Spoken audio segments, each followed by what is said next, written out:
Ya, selamat pagi saudara sekalian yang dikasihi Tuhan, jemaat GPPI Sejahtera Bandung. 11 April kita masuki di tahun 2021 ini, setahun lebih ya saudara.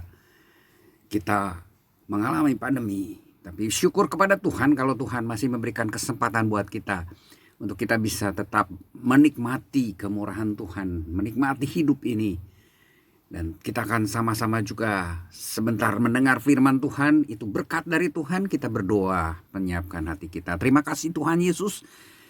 Mari Engkau yang akan mengurapi kami semua, untuk menguduskan kami semua, supaya kami boleh berlayak di hadapan-Mu untuk mendengarkan firman-Mu. Berikan pengertian buat kami, supaya kami tahu apa yang harus kami lakukan di dalam kehidupan kami.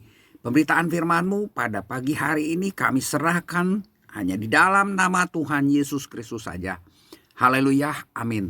Ya, puji Tuhan, kita mau belajar satu tema firman Tuhan, yaitu kasih dalam perbuatan kecil.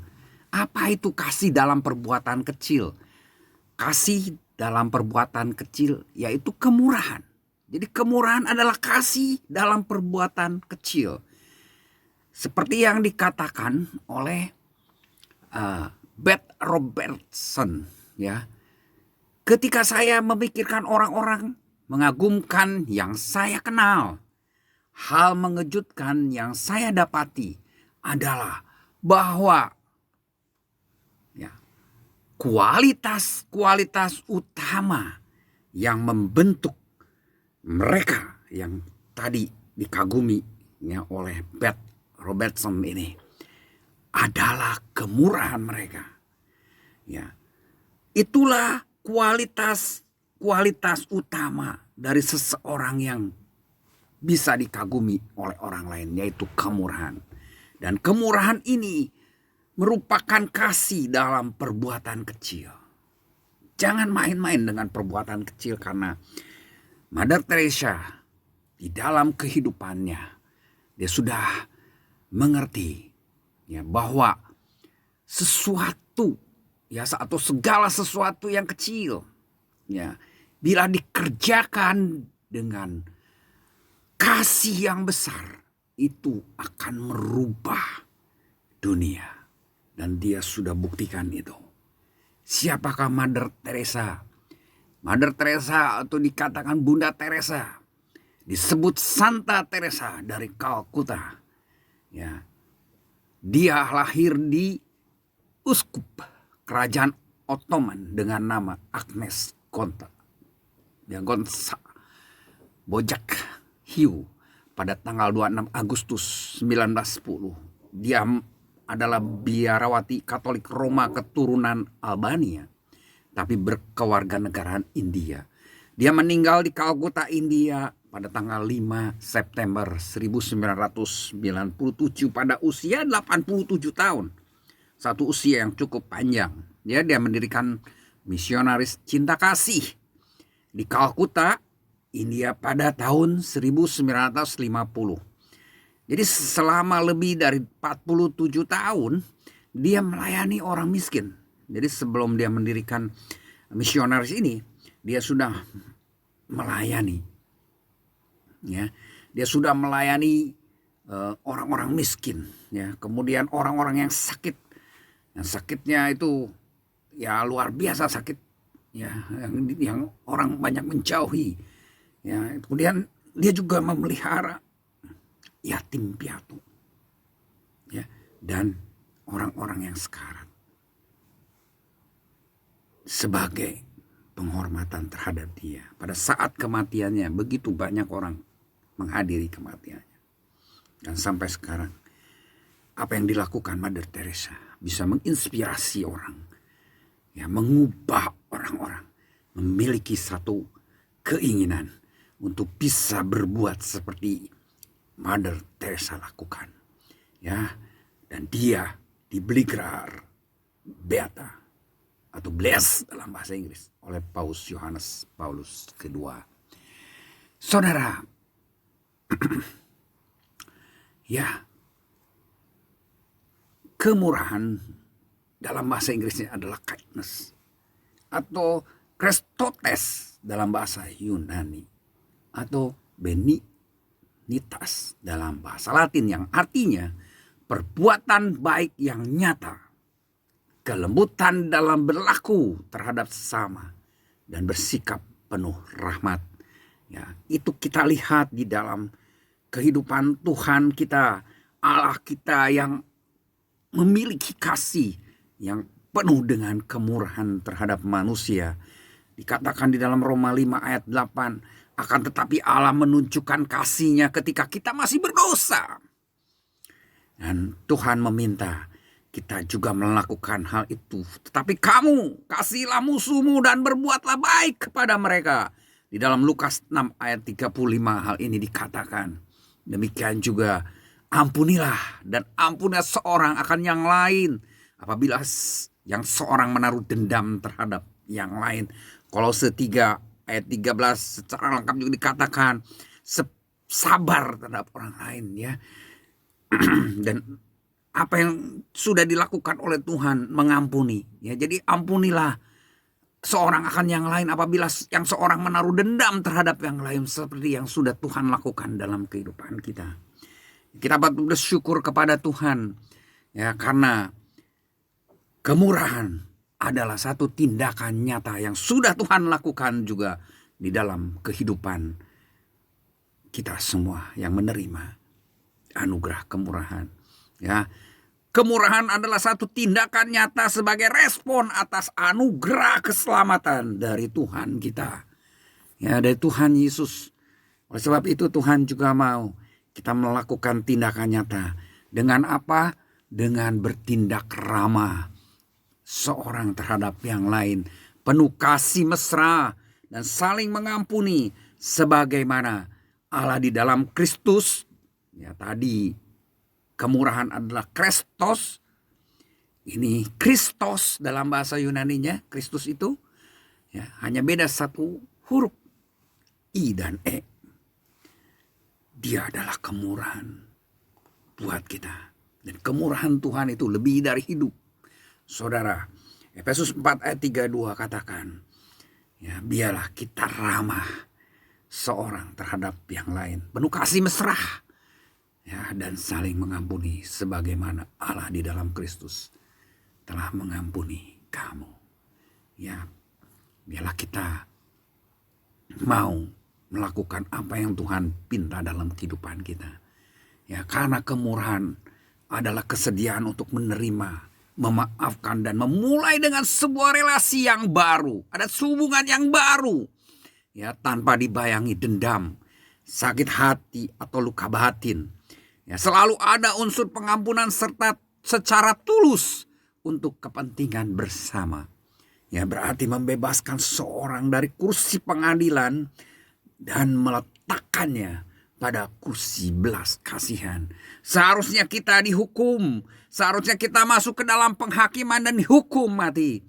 Ya, tetapi karena kemurahan Tuhan, Tuhan menempatkan kita, mengalihkan kita, memindahkan kita dari kursi pengadilan dan meletakkan kita pada kursi belas kasihan. Dan itu Tuhan inginkan dalam kehidupan kita, ya, supaya kita bisa meletakkan seseorang yang membenci kita, kita memberikan kemurahan kepadanya, memindahkan dia dari kursi pengadilan dan meletakkan pada kursi belas kasihan. Ya, kemurahan Allah ditunjukkan dan diinkarnasikan dalam Yesus Kristus atau Kristus tadi. Ya, dan kemurahan itu juga dinyatakan di dalam diri kita sebagai pengikut Kristus. Patut bersyukur kepada Tuhan karena kemurahan merupakan buah roh. Ya, dikatakan dalam Galatia 5 ayat 22. Itu kemurahan itu adalah kasih, ya, yang murah hati.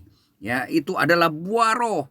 Buah roh adalah kasih, buah roh adalah kemurahan, dan ini merupakan, ya, satu hal yang Tuhan sudah berikan dalam hidup kita yang percaya kepadanya.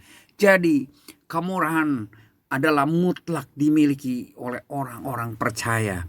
Karena orang yang percaya, dia akan berbuah, yaitu buah roh, sebagai ciri bahwa dia adalah milik Kristus.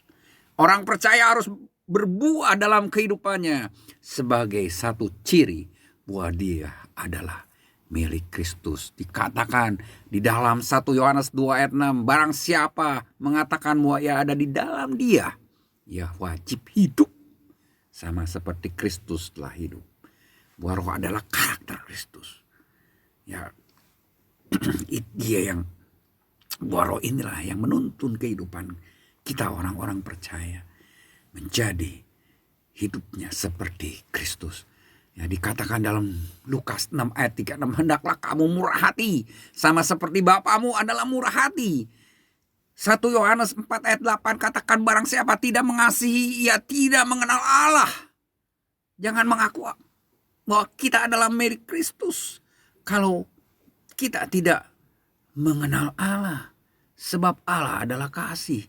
Kita tidak mengasihi berarti kita tidak mengenal Allah. Boro-boro jadi milik Kristus, saudara. Dan kasih itu adalah murah hati. 1 Korintus 13 ayat 4. Ketika kita mengasihi berarti kita bermurah hati. Ya saudara, di dalam 2 Korintus 6 saudara dikatakan ayat 3. Ya dalam hal ya apapun kami tidak memberi sebab orang tersandung. Coba lihat secara lengkap. Dikatakan saudara, dalam segala hal apapun kami tidak memberi sebab orang tersandung ya, supaya pelayanan kami jangan sampai dicela. Ayat 4 katakan sebaliknya, dalam segala hal kami menunjukkan bahwa kami adalah pelayan Allah, yaitu dalam menahan dengan penuh kesabaran dan dalam penderitaan, kesesakan dan kesukaran, dalam menanggung dera dan dalam penjara dan kerusuhan, dalam berjeripayah, dalam berjaga-jaga dan berpuasa. Tetapi itu semua dilakukan dalam kemurnian hati. Di ayat 6, pengetahuan, kesabaran dan kemurahan hati dalam Roh Kudus dan kasih yang tidak munafik. Kita bisa ya bertahan di dalam penderitaan dan tetap melayani Dia dalam situasi apapun, sesulit apapun yang kita hadapi.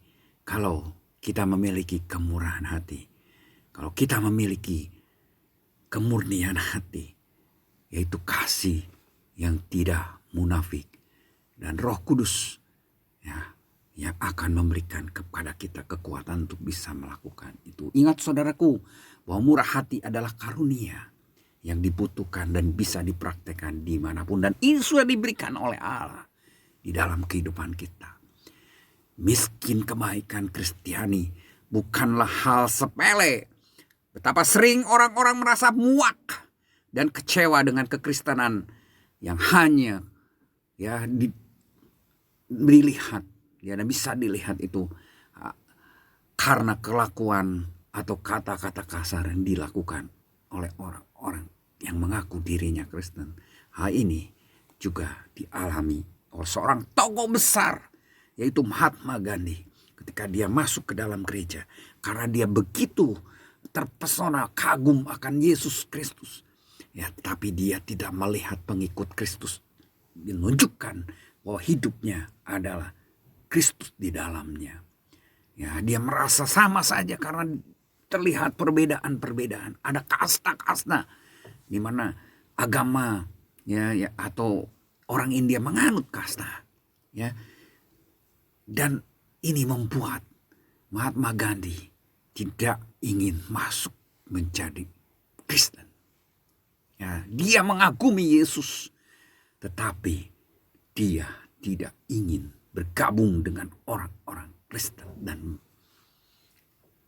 satu hal yang sangat disayangkan, seorang tokoh besar ya, dia meninggalkan atau dia tidak mau bergabung dengan orang-orang Kristen yang tidak menunjukkan siapa dirinya yang sebenarnya, yang seharusnya.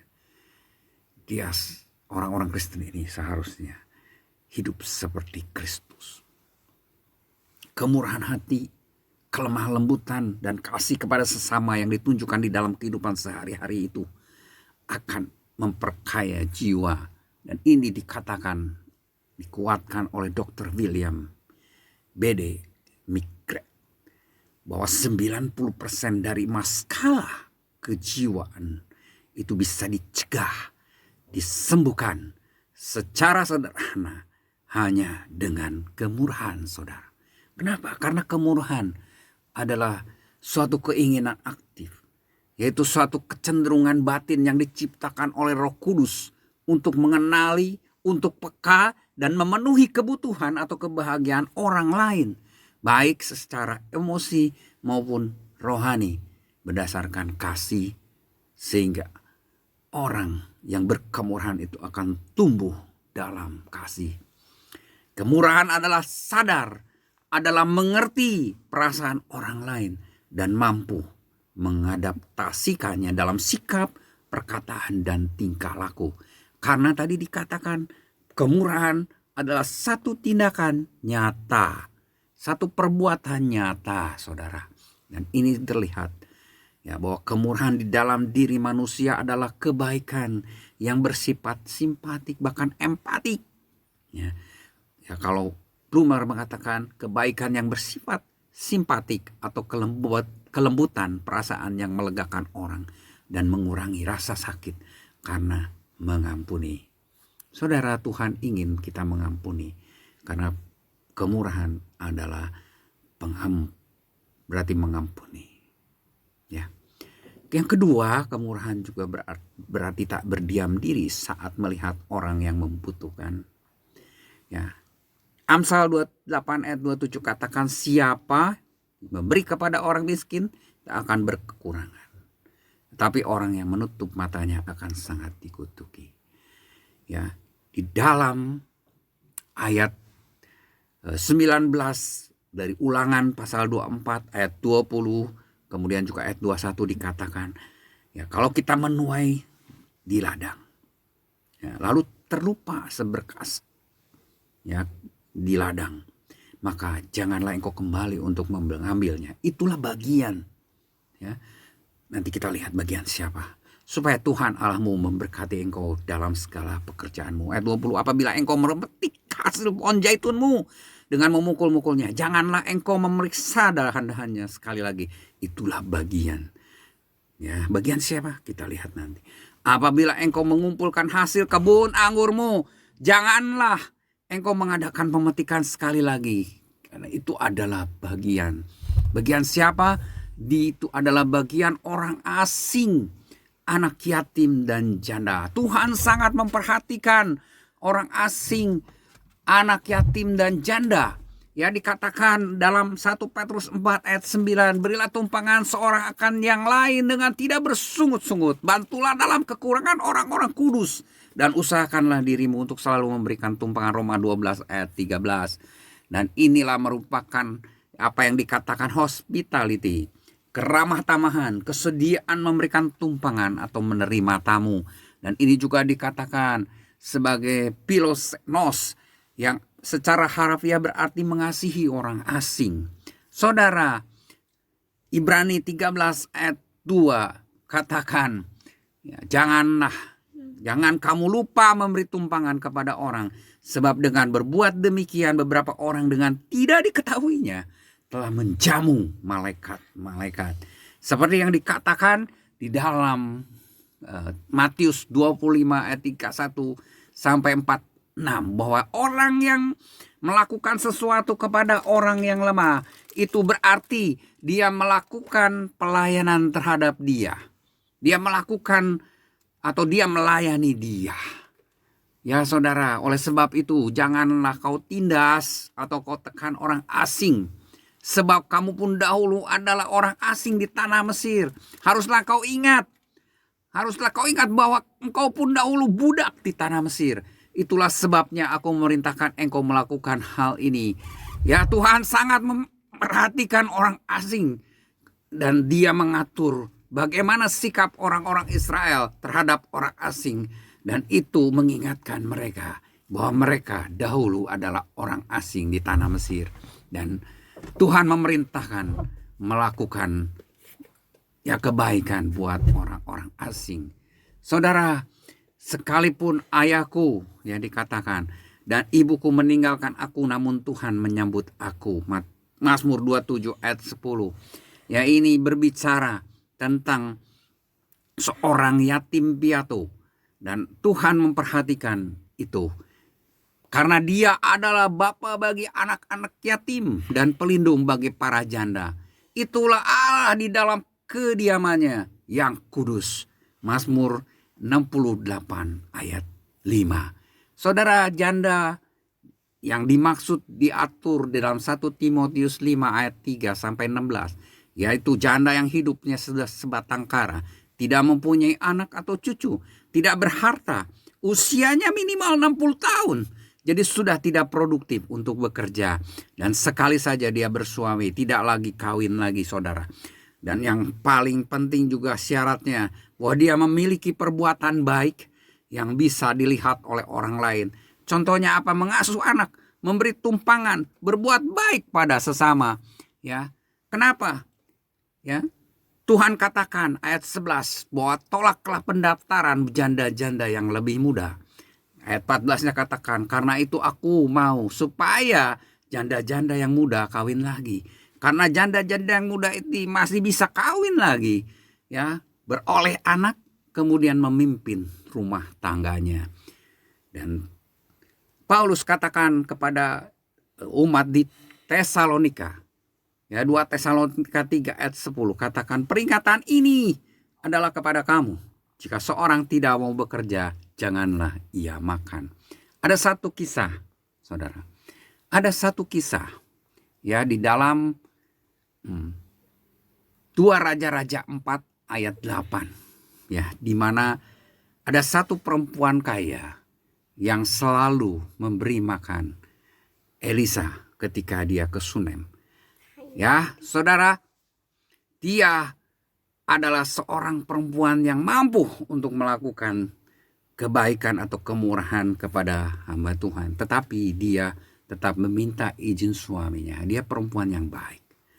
Ya, dia berkata kepada suaminya supaya dia diizinkan untuk membuat sebuah kamar, ya, yang lengkap. Ada tempat tidurnya, ada sebuah meja, ada sebuah kursi, ada sebuah kandil. Ya, di mana ketika Elisa datang, maka dia boleh masuk ke sana dan diberi atau dipelihara oleh perempuan itu. Saudara, dia juga tidaklah menipu. Jadi dia berbuat hal itu semuanya dengan ketulusan sebagai tubuh Kristus. Ya, Elisa berkata kepada Gehazi, cobalah katakan kepadanya, sesungguhnya engkau telah sangat bersusah-susah seperti ini untuk kami. Apakah yang dapat kuperbuat bagimu? Ya, adakah yang dapat kubicarakan tentang engkau kepada raja atau kepada kepala tentara? Jawab perempuan itu, aku ini tinggal di tengah-tengah kaumku. Ya, 2 Raja-Raja 4 ayat 13. Jadi dia tulus melakukan sesuatu atau membantu Elisa, memelihara Elisa, memberi tumpangan kepada Elisa, bahkan diberikan satu tempat yang baik. Itu adalah kemampuan dia. Namun seringkali orang bilang, ya, dia mampu. Ya, bagaimana kalau keadaan kita juga pas-pasan tidak mampu? Kemurahan hati merupakan sikap hati yang rela memberi dengan sukacita tanpa peduli atau tidak tergantung dari berapa jumlah harta yang dimiliki atau kondisi saat ini. Di dalam kisah Elia dengan janda Sarfat, ya, ada seorang perempuan dan perempuan ini adalah janda hidup dengan seorang anak. Ya, dia tidak memiliki apa-apa lagi, dan saat dia kedatangan Elia minta supaya dibuatkan roti, tetapi perempuan ini menjawab di dalam ayat 12, ya, demi Tuhan Allahmu yang hidup, ya, 1 Raja-Raja 17. Demi Tuhan Allahmu yang hidup, sesungguhnya tidak ada roti padaku sedikit pun, kecuali segenggam tepung dalam tempayan dan sedikit minyak dalam buli-buli.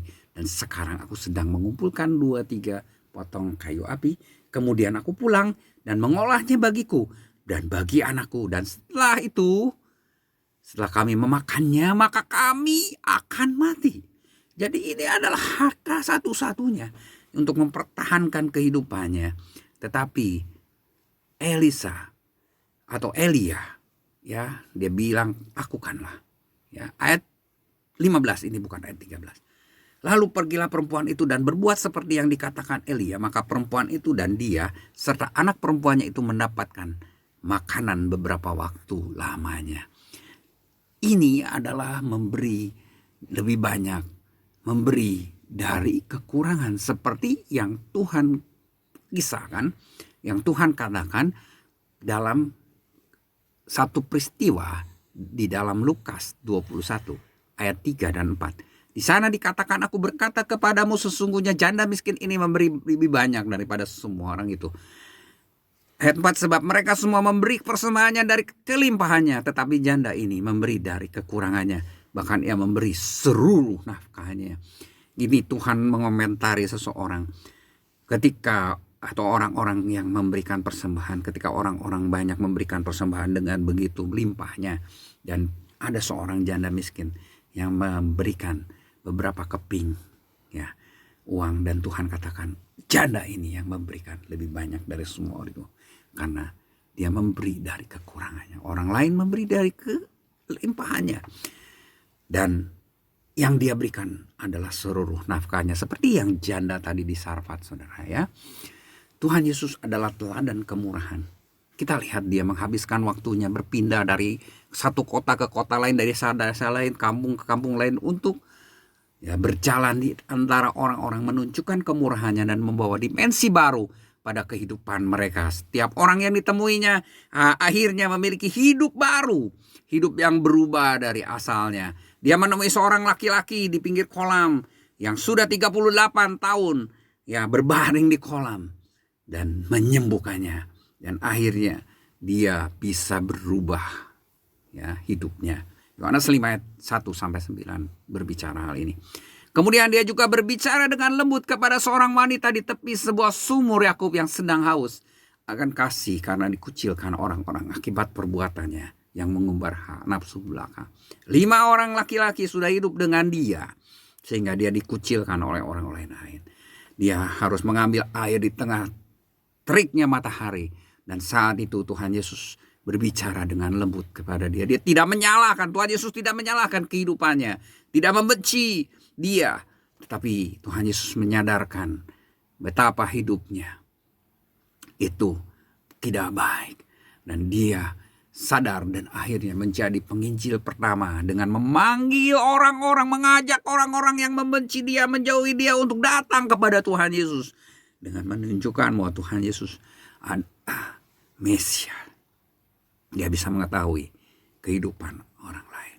Kemudian Tuhan Yesus juga tidak menghalangi seorang wanita pendosa di rumah Simon orang Farisi yang mengurapi kakinya dengan minyak yang mahal sebagai tanda hormat dan ucapan rasa syukur kepada Tuhan Yesus atas pengampunan yang diterimanya, serta mengizinkannya. Tuhan Yesus mengizinkan dia untuk melakukan apa yang dianggap tidak pantas oleh ahli Taurat pada zaman itu, yang selalu ingin menunjukkan kesucian mereka dengan memandang dosa wanita itu. Lukas 7 ayat 36-19 berbicara hal ini. Oleh sebab itu Tuhan Yesus bertemu dengan orang-orang dan mengubah kehidupan orang-orang hanya dengan sentuhan-sentuhan kecil. Dia mau mendengarkan orang, dia mau menghargai orang, tidak menghakimi orang. Inilah yang mengubah hidup seseorang, dan kemurahannya itu terlihat dari pancaran matanya, sehingga anak-anak kecil yang peka, yang mampu melihat hati dan pikiran yang jahat, itu senang berada di dekatnya. Yesus menunjukkan kesuciannya lewat kemurahan hatinya kepada orang yang membutuhkan. Saudaraku, kemurahan adalah ungkapan kasih dalam perbuatan-perbuatan sederhana. Namun justru dalam hal-hal kecil seringkali kita gagal. Karakter yang sesungguhnya ditunjukkan dalam perbuatan-perbuatan kecil. Kita bisa melihat karakter seseorang dari perbuatan-perbuatan mereka dalam menghadapi hal-hal kecil atau perbuatan-perbuatan kecil. Ada satu peribahasa Skotlandia mengatakan, ingatlah, ketika kamu bersikap tidak baik, berarti kehidupan rohanimu sangat buruk. kita seringkali berbuat atau bersikap tidak baik, saudara, dalam kehidupan kita. Dan kehidupan rohani kita pada saat itu sangat buruk. Kenapa? Kata-kata yang murah menunjukkan kemurahan hati kepada mereka yang kita temui sehari-hari, dan perbuatan benar itu akan menjadikan hidup kita ini sangat indah, dan itu akan mengubah kegelapan menjadi terang. Saudara, seringkali kita lupakan senyum. Kita tersenyum. Ada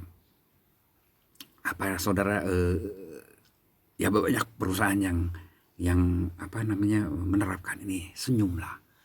Itu hanya dengan senyum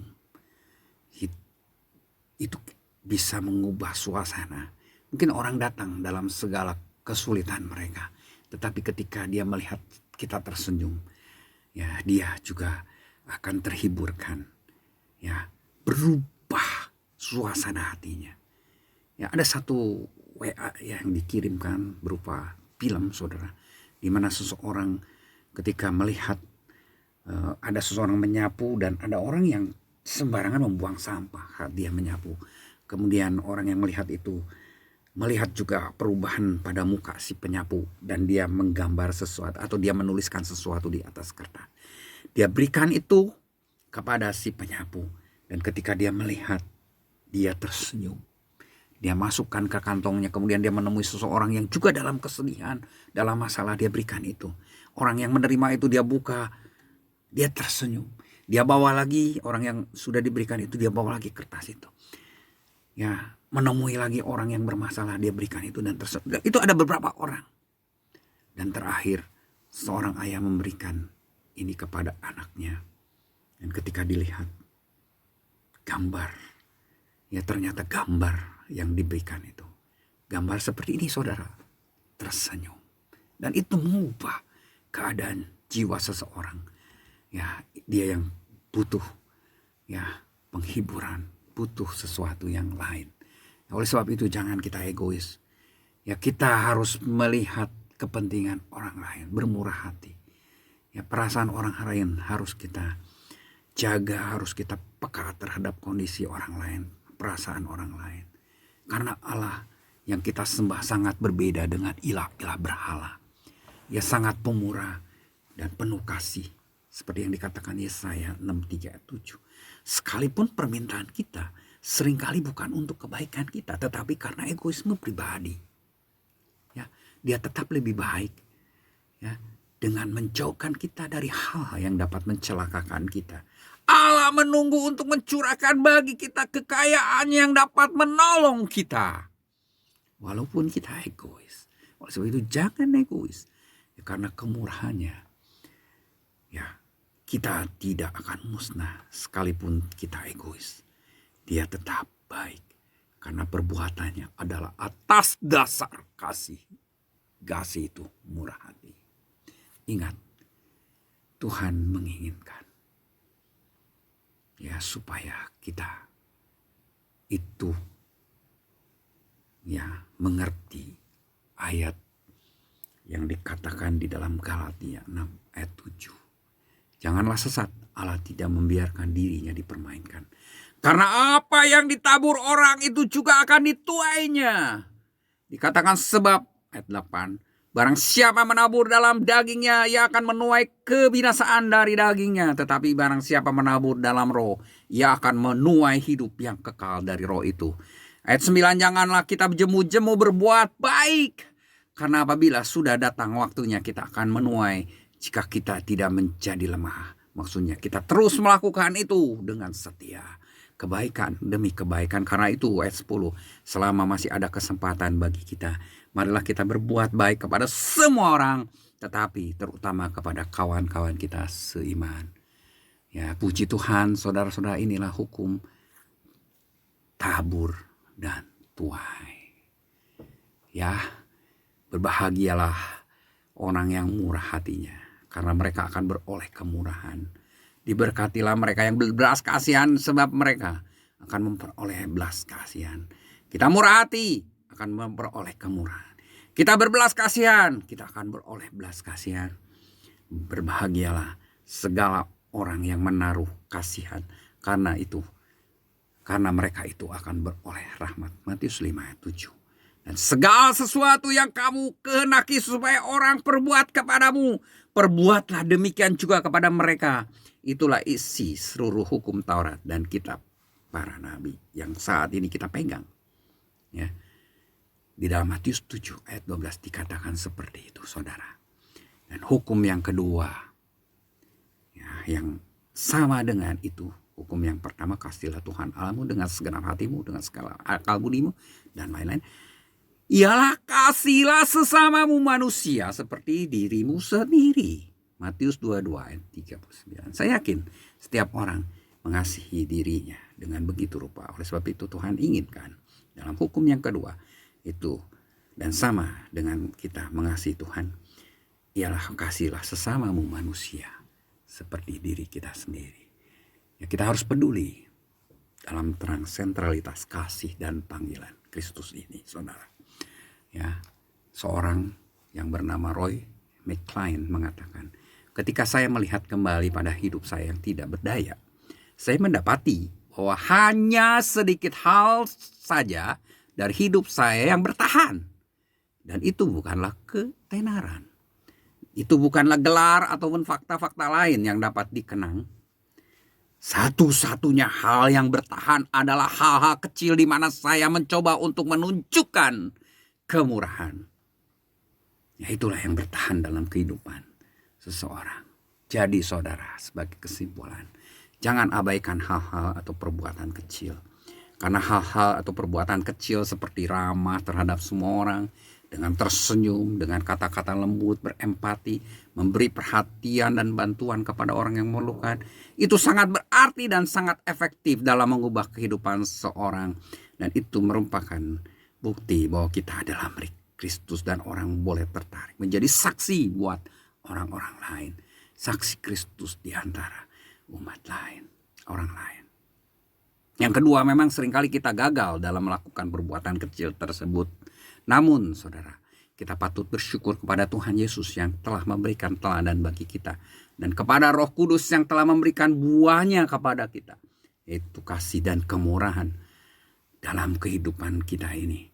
Ya, sehingga bisa menjadi ciri kita bahwa kita ini adalah milik Kristus, karena kita memiliki kasih dan kemurahan. Yang ketiga, Roh Kudus yang akan memampukan kita menjadi orang yang penuh perhatian. Kita memiliki kasih yang tulus dan murah hati. Ya, Tuhan Yesus memberkati kita semua. Biarlah firman Tuhan ini boleh kita lakukan dalam kehidupan kita. Mari kita berdoa. Tuhan Yesus, berikan kekuatan buat kami untuk kami bisa melakukan firman-Mu. Kalau kami mengerti kemurahan-Mu sudah menjadi contoh buat kami. Untuk kami belajar Tuhan untuk melakukan hal-hal kecil, hal yang bisa mengubah manusia dengan kasih dan kemurahan kami. Ya, karena Engkau sudah berkemurahan kepada kami, sehingga akhirnya kami pun bisa mengampuni semua orang yang bersalah kepada kami, seperti Engkau yang mengampuni kami. Kami bersyukur kepadamu, karena kemurahan-Mu kami boleh lepas dari, atau kami boleh berpindah dari kursi pengadilan kepada kursi belas kasihan. Karena kemurahan-Mu saja kami boleh hidup saat ini. Oleh sebab itu, bimbing kami untuk kami boleh menjadi seperti Engkau, boleh menjadi teladan juga buat orang-orang lain, menunjukkan kasih dan kemurahan. Terima kasih Bapa. Dalam nama Tuhan Yesus Kristus kami sudah berdoa. Haleluya. Amin.